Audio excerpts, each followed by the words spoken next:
Keep it honest tonight. A fascinating report about your tax dollars going into the pocket of a man who claims to have unique insight on terrorism because he used to be a terrorist.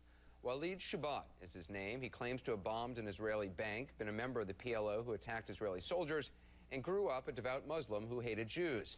Now converted to Christianity, he travels America lecturing churches and police about the dangers of Islam, and he gets paid for it. His books have titles like God's War on Terror, Satan's Footsteps, and Why I Left Jihad. They were big sellers where we found Shoebat speaking at the South Dakota Conference on Homeland Security. He was there addressing more than 300 police officers and first responders. His message was American Muslims need to be profiled. All Islamic organizations, from doctors to engineers to students, ought to be investigated, and mosques in the U.S. should be considered terror centers, not houses of worship. He says terrorism and Islam are inseparable. You want them to say that Islam was hijacked. It was not hijacked. Islam is Islam is Islam. Well, full disclosure, at one time or another, CNN and other networks have turned to Shoebat for his perspective on the war on terror, an apparent look from the inside. But keeping him honest tonight, we're discovering that Walid Shoebat's story just doesn't seem to add up. Here's CNN's Drew Griffin of CNN's Special Investigations Unit. I think we are at war with Islamic fundamentalism and Islamism, which stems from Islam. You know, no historian can deny that Islamists basically invaded Christendom. Walid Shoebat's message is the epitome of good versus evil. He has an advertised pedigree that makes him an expert. Islamic terrorist turned ultra-conservative Christian. A U.S. citizen because his mother is American, he is a darling on the terror circuit, the church and university circuits, and yes, he believes the war on terror is a holy war. He portrays himself as a man converted and on a mission. Once a Jew-hating, bomb-throwing terrorist, now a devout Christian convert warning the world Islam is out to destroy you. فَإِذَا لَقَيْتُمُ الَّذِينَ كَفَرُوا فَضَرْبُ الرِّقَابِ. That's how you recite the Quran. I know the Quran inside out. English. And if you meet the unbelievers, then smite off their necks. But what part of smite off their necks? Do you Americans don't understand? His message before a largely positive crowd of cops and emergency responders at this South Dakota Homeland Security Conference: trust no Muslim, especially those who organize. Know your enemy. Know your enemy. All Islamist organizations in America should be the #1 enemy. All of them. The Islamist organization, the Islamic Society of North America should be focused on. You got that on camera? Yes, please.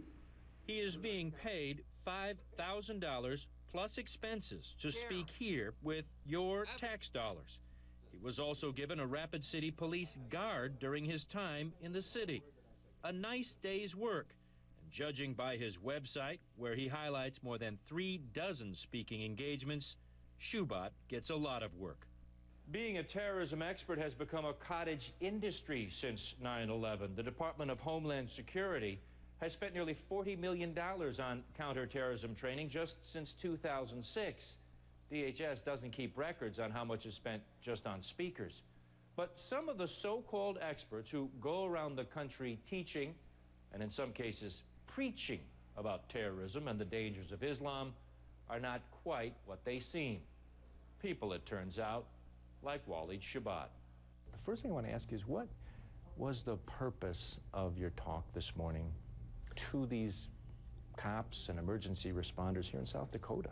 Well, being an ex-terrorist myself is to understand the mindset of the terrorist, #1. An ex-terrorist. It's Walid Shoebat's claim to fame.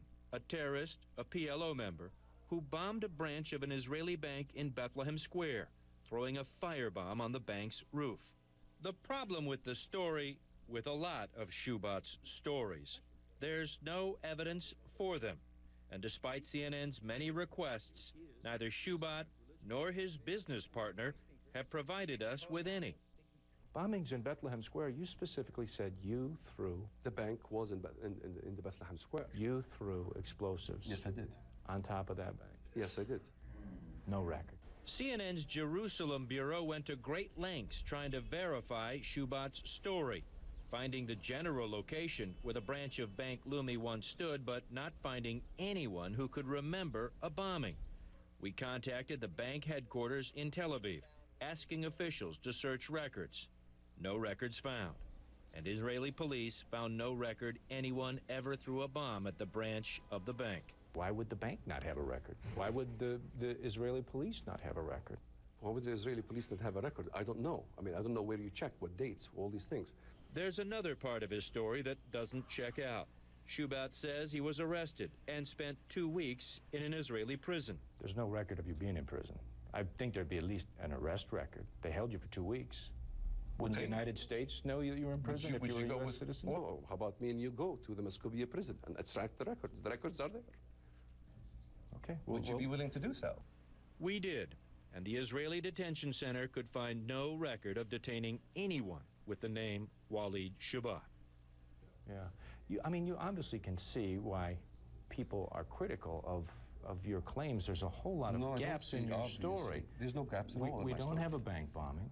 And we don't have a terrorist, because it turns out Walid Shoebat, even on his own admission, was never charged. I was in prison for a few weeks. Was there a charge? No, I was a U.S. citizen, remember? I was born by an American mother. The other conspirators in the act ended up in jail. I ended up being released. There's another problem, his family. In the neighborhood where Walid Shoebat grew up, relatives say he was just a regular kid. And Daoud Shoebat, who says he is Walid's fourth cousin, goes even further.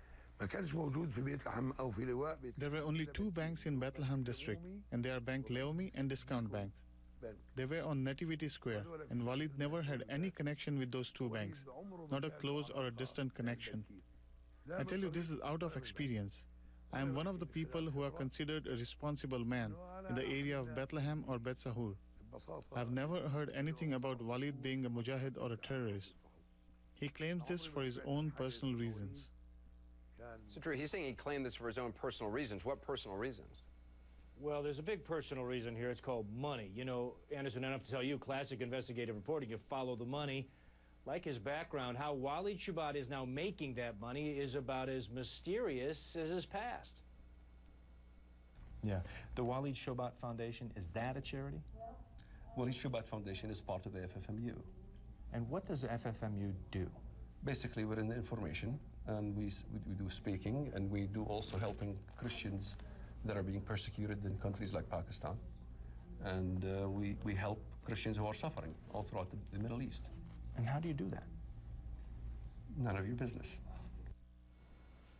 None of your business. That's interesting. Our investigation continues tomorrow night, right? Tell us, what are we going to see tomorrow? Yeah, tomorrow, how he makes a business out of his expertise, how these donations to his cause end up with a so-called foundation owned by his business partner, and also the bigger question, Anderson, why are our taxpayers going to pay this guy? He can say whatever he wants, but where are the people vetting these so-called terrorism experts that are suddenly making a lot of money in this country? That's interesting. Drew, fascinating. We'll continue to follow up. We'll have that report, part 2, tomorrow. Thanks, Drew, a lot.